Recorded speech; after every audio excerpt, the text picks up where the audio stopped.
নমস্কাৰ বন্ধু-বান্ধৱীসকল উচ্চ শিক্ষা খণ্ডত চাকৰি কৰিব বিচৰা সকলৰ বাবে আজি এটা অতি গুৰুত্বপূৰ্ণ খবৰ লৈ আহিছো অসমৰ অন্যতম প্ৰতিষ্ঠিত শিক্ষাস্থান তেজপুৰ বিশ্ববিদ্যালয়ত ৪৬টা গেষ্ট ফেকাল্টি বা অতিথি অধ্যাপকৰ পদত নিযুক্তিৰ বাবে বিজ্ঞাপন প্ৰকাশ পাইছে প্ৰায় প্ৰতিটো বিভাগতে এই নিযুক্তি হ'ব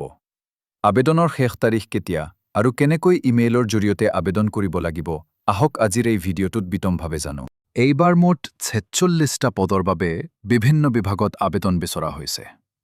বিভাগসমূহ হ'ল বিজ্ঞান শাখা কেমিকেল সায়েন্সেস 3টা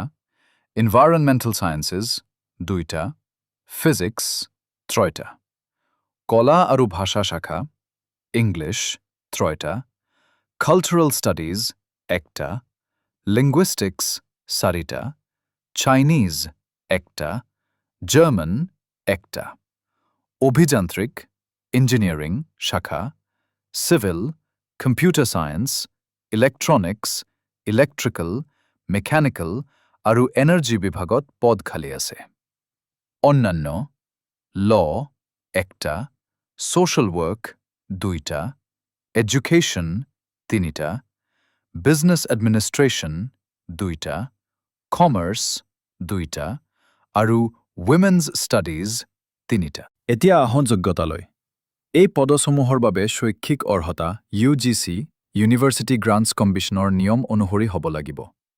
সাধাৰণতে সংশ্লিষ্ট বিষয়ত স্নাতকোত্তৰ ডিগ্ৰীৰ মাষ্টাৰ্ছ ডিগ্ৰী লগতে নেট বা SLET বা PhD থকা প্ৰাৰ্থীসকলক অগ্ৰাধিকাৰ দিয়া হয় আবেদন প্ৰক্ৰিয়াটো অতি সহজ কিন্তু সঠিকভাৱে কৰাটো জৰুৰী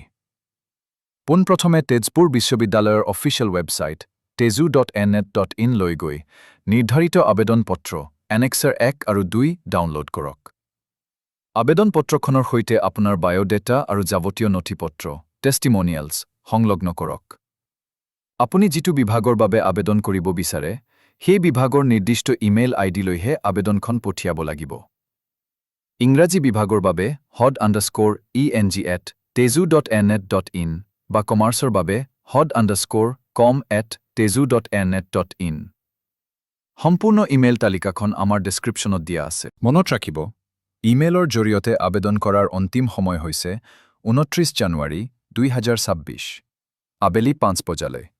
ইয়াৰ পাছত যোৱা আবেদন গ্ৰহণ কৰা নহ'ব গতিকে পলম নকৰি অতি সোনকালে আবেদন কৰক বন্ধুসকল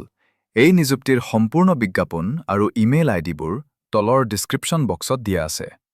তাত ক্লিক কৰি আপোনালোকে বিতংভাৱে পঢ়ি ল'ব পাৰিব আমাৰ হোৱাটছএপ চেনেল আৰু টেলিগ্ৰাম চেনেলত জইন হ'বলৈ নাপাহৰিব কাৰণ তাত আমি এনেকুৱা চাকৰিৰ খবৰবোৰ খৰতকীয়াকৈ দি থাকোঁ ভিডিঅ'টো ভাল লাগিলে এটা লাইক কৰি বন্ধুসকলৰ সৈতে শ্বেয়াৰ কৰিব ধন্যবাদ জয় আই অসম